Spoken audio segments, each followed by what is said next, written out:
Hola! Bienvenue sur ma chaîne. Aujourd'hui on se retrouve pour une vidéo qui change un peu d'habitude puisque je vais vous présenter des jeux de société. J'adore les jeux de société, dans ma famille on adore, mon copain il adore, bref on joue tout le temps aux jeux de société. Je me suis dit que ce serait sympa de vous présenter moi mon top du moment, enfin mes jeux préférés du moment, les jeux auxquels on joue assez régulièrement. Donc il y en a 12.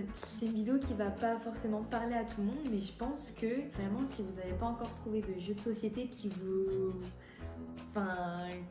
que vous adorez, que vous aimez, que vous n'avez pas encore trouvé le truc qui vous correspond, j'espère que cette vidéo elle va vous aider, vous donner des idées, je sais pas si vous avez un anniversaire, si vous avez envie de vous faire plaisir. Il faut savoir que il n'y a pas de classement, je vais donner les jeux dans l'ordre qui me vient. Des jeux qui se jouent à deux, des jeux pour jouer à plusieurs, des jeux rapides, des jeux plus longs avec plateau. Il y a quelques jeux anciens qu'on a redécouvert avec mon copain, donc que je vais remettre dans cette vidéo. Je vais commencer par un gros jeu, mais qui joue plutôt rapidement. Donc c'est Fiesta de los Muertos. C'est un jeu que j'ai eu à Noël. Faire simple et pour essayer de vous donner envie. Un jeu qui se joue à plusieurs, donc il faut être minimum 4. C'est une sorte de téléphone arabe revisité. C'est des parties plutôt rapides, donc c'est ça qui est cool si vous êtes en soirée ou vous faites une soirée jeu de société avec vos copains. Le but, en gros, chaque personne va tirer au sort une carte personnage. C'est Fiesta de los Muertos parce que c'est que des personnages qui sont décédés. Par exemple, je tire au sort Christophe Colomb. Donc, je garde ma carte face cachée. Le but après, ça va être à chaque fois de donner un mot-clé qui définit notre personnage et de faire passer nos petites tablettes. Par exemple, Christophe Colomb, je sais pas, je vais mettre le mot-clé découverte. Je passe à mon partenaire de droite, il efface mon mot une fois qu'il l'a lu et il remet un mot-clé qui lui fait penser à mon mot. Donc découverte, hop, il lit, il efface et par exemple il va mettre boussole. Une fois que la case est remplie, donc on remet toutes les cartes au milieu. Donc on n'a plus que le dernier mot-clé. C'est pour ça que c'est comme un téléphone arabe. C'est qu'en fait il y a 4 personnes et ces 4 personnes, donc le mot du début, il va pas forcément du tout correspondre au mot qu'on va découvrir à la fin. On a chacun une petite ardoise et on doit retrouver quel personnage appartient à quel mot-clé. C'est un jeu, vraiment, si vous voulez rire, passer du bon temps entre amis, en famille même, je vous le recommande. Ensuite, je voulais vous parler de Calico. Ça, c'est un jeu que mon copain a eu à son anniversaire, donc il n'y a pas très longtemps. Si vous voyez la boîte comme ça, vous vous dites, mais c'est quoi ce jeu? Mais en fait, c'est incroyable, genre vraiment. Pour le coup, c'est un jeu plutôt long. Vous pouvez jouer à deux et il me semble que vous pouvez même jouer tout seul. J'ai jamais essayé encore, mais nous on joue souvent à deux. C'est un jeu vraiment de réflexion, ça vous remue les méninges, mais c'est trop bien. Le but de Calico, c'est que vous allez avoir... Chaque joueur va avoir un petit plateau avec des petites cartes missions. Le but, c'est d'être celui qui marque le plus de points. Donc pour marquer le plus de points, il faut créer des combinaisons avec toutes les cartes. Et c'est ça qui est bien, c'est vous vous posez et vraiment pendant 45 minutes, vous êtes sur votre jeu, concentré. J'adore. Pour les gens qui adorent les chats, il y a plein de petits pions avec plein de petits chats. Et au début, la règle paraît plutôt compliquée à lire. Mais si vous la lisez bien une fois, et en fait après c'est hyper simple à jouer. Dixit, c'est des jeux en fait qui sont pas si récents que ça, 2010 vous voyez. Mais je voulais vous en parler parce que c'est vraiment des jeux que je connaissais de nom avant de l'avoir mais auxquels j'avais jamais joué. Et pareil, c'est vachement sympa. C'est un jeu qui joue plus à plusieurs. C'est des parties longues, environ une demi-heure je dirais. Chaque joueur va avoir plein de cartes. Donc vous allez voir, c'est des cartes vachement super jolies. Et ouais, les dessins, clairement, c'est des œuvres d'art, ils sont trop beaux. Vous n'allez pas avoir la même chose que votre voisin, etc. C'est ça qui est vachement bien. Il y a un plateau. Le but, c'est d'être le premier à finir son tour. Chaque joueur va avoir des cartes dessins. On va dire que chacun son tour, on va être maître du jeu. Pareil, il faut un peu réfléchir. Il faut essayer de trouver des mots qui nous font penser à notre carte, mais pas non plus trop pour qu'il n'y ait pas tout le monde qui les trouve, etc. Nous, on joue que avec celui-là, mais pareil, vous pouvez acheter des extensions pour avoir d'autres cartes dessins. Comme c'est écrit derrière, c'est totalement un jeu qui développe votre imagination, votre intuition. Tiens, je vais prendre Cluster. C'est un jeu où vous pouvez jouer tout seul, c'est trop bien. Vous pouvez jouer de 1 à 4 personnes. C'est des parties hyper rapides, ça détend, je sais pas, à l'inverse des jeux que j'ai présentés avant. Si, il faut réfléchir, mais pas vraiment, enfin... Je vais vous expliquer. En fait, c'est un jeu qui se joue avec juste des aimants et une corde. Le but, c'est d'être le premier à se débarrasser de ces aimants. Donc vous allez me dire, ah mais c'est facile. Mais sauf que la zone de jeu, la taille est faite de telle sorte que vous ne puissiez pas poser tous les aimants si facilement. Il y a différentes tailles d'aimants avec différentes forces. Quand vous allez poser tel aimant, ça va en attraper d'autres.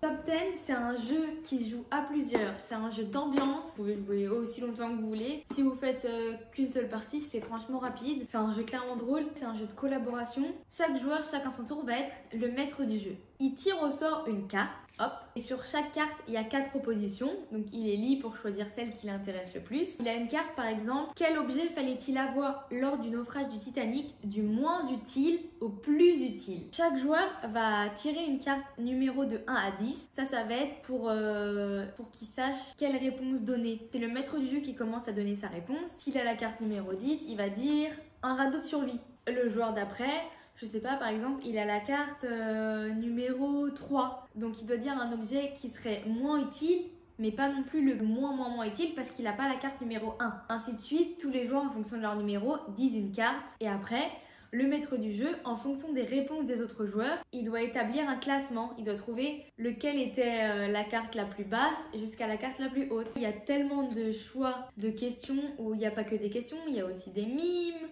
On passe au jeu Codename.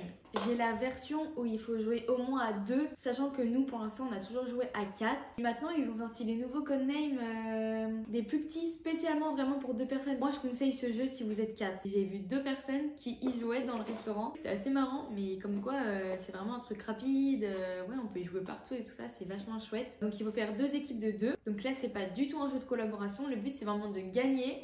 On va dire qu'il y en a toujours un dans chaque équipe qui sera celui qui devra faire deviner et l'autre qui devra deviner. Chaque équipe a ses 7 ou 8, ça dépend, ça tourne, cartes à faire deviner. Chaque carte, comme vous pouvez le voir, a des dessins. Moi, j'ai la version avec les dessins. Il existe aussi Codename avec les mots. Vous pouvez même mixer les 2 versions pour faire un énorme Codename hyper complexe. La personne dans chaque équipe qui devra faire deviner va avoir une carte où il y aura écrit les 8 cartes qu'il devra faire deviner à son partenaire. Pour faire deviner une carte, il faut dire un mot-clé. Sauf que pour gagner, il faut faire deviner le plus de cartes possible en même temps. Donc, il faut dire un mot-clé qui regroupe un maximum de cartes. Si par chance, vous avez 3 cartes avec des animaux à faire deviner, bah vous allez dire animaux. C'est un peu un jeu de réflexion. C'est assez drôle de voir qu'en fonction de la personne avec qui vous jouez, elle réfléchit pas du tout comme vous, elle pense pas du tout comme vous. Franchement, c'est super drôle, super ludique, il y a un peu de réflexion,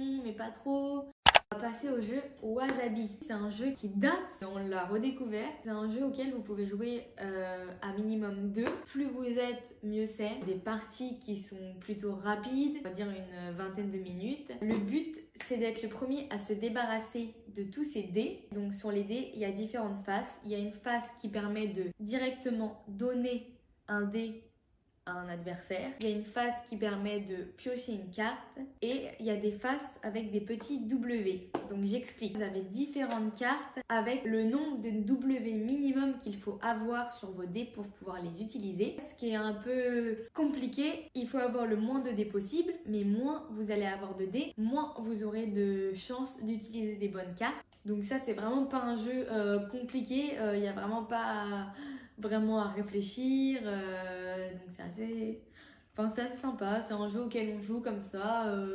On arrive aux petits jeux, vraiment des jeux là que vous pouvez emmener partout, en vacances, en week-end, chez des amis, en pique-nique, tout ce que vous voulez. Je vais commencer par ces 2 petits jeux. En premier, on a Keblo. Vous pouvez jouer minimum à 2. Pour ceux qui connaissent un peu les jeux d'alcool, c'est l'équivalent du 21. Parce que là, vous avez des cartes pour vous donner des idées de défis. Par exemple, au lieu de dire tel numéro, vous formez une trompe d'éléphant avec votre bras. Au lieu de dire tel numéro, vous vous levez. Ouais, c'est assez marrant. C'est un peu en collaboration parce que le but, c'est de faire le plus de tours possible. Donc de 0 à 20. Sauf que chaque fois que vous arrivez à 20, vous rajoutez une règle pour corser le jeu. Mytho, permis de tricher, donc c'est assez marrant. Je sais pas si vous connaissez le jeu du menteur, ça part sur le même principe. Le but c'est d'être le premier à se débarrasser de toutes ces cartes, sachant que pour vous débarrasser plus rapidement de vos cartes, vous pouvez tricher. Par exemple, je sais pas, en cachant une carte dans votre manche, en cachant une carte sous votre cuisse. À chaque tour, il y a quelqu'un qui est le joueur qui s'appelle la gardienne punaise. Son rôle c'est d'essayer de voir dès que les personnes trichent ou essayent de tricher. Vous avez aussi dans le jeu plein de cartes insectes, donc par exemple... si vous posez une carte fourmi, tous les autres joueurs doivent piocher une carte. Et moi que votre manche, elle va vous être très utile. 6 qui prend. Incroyable. On y joue tout le temps. Avec mes parents, mon copain, mon frère. On y joue tout le temps. C'est un jeu qui se joue au moins à 2.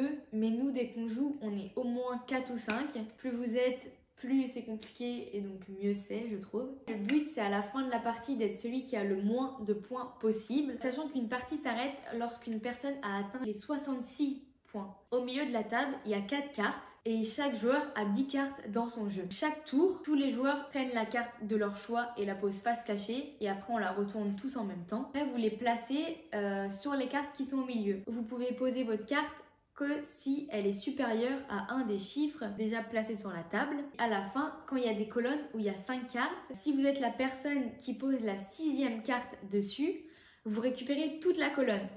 C'est comme ça que vous attrapez des taureaux. Sauf que parfois vous n'avez pas le choix, vous avez toutes les cartes qui correspondent et tout ça. Et du coup, c'est un peu parfois des coups de chance en fonction de ce que vos adversaires vous mettent comme carte. Faut vachement réfléchir dès le début. Il faut vraiment que je me débarrasse de telle carte parce qu'après je pourrai plus. Je vous recommande ce jeu à 10 000%.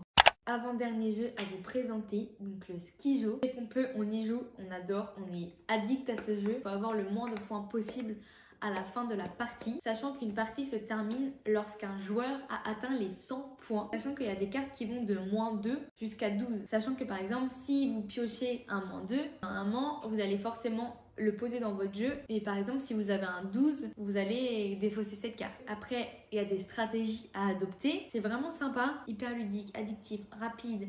Il y aura les images après comme pour les autres jeux, donc c'est le Quick, c'est comme le 6 qui prend, c'est comme le Skijo, c'est addictif, c'est incroyable. C'est des parties rapides, je sais pas, ça dure environ 15 minutes. Il y a 6 dés et donc chaque joueur va avoir une carte à remplir. Là où il faut bien réfléchir, c'est qu'une fois qu'une case est cochée, vous ne pouvez plus revenir en arrière et vous ne pouvez plus cocher de cases qui la précèdent. Je vous le recommande mais pareil, c'est à 10 000%, à 100 000%. C'est trop bien. La vidéo touche à sa fin. J'espère que vous avez compris ce que j'ai dit, compris quand j'ai expliqué les jeux. C'est vachement compliqué d'expliquer un jeu à quelqu'un. J'espère qu'il y a au moins un jeu qui va vous donner envie. N'hésitez pas à me dire dans les commentaires si vous avez d'autres jeux à me partager. En attendant, si la vidéo vous a plu, n'hésitez pas à mettre un petit pouce bleu et à vous abonner si ce n'est pas déjà fait. Je vous dis à bientôt, à très vite pour une prochaine vidéo. Salut!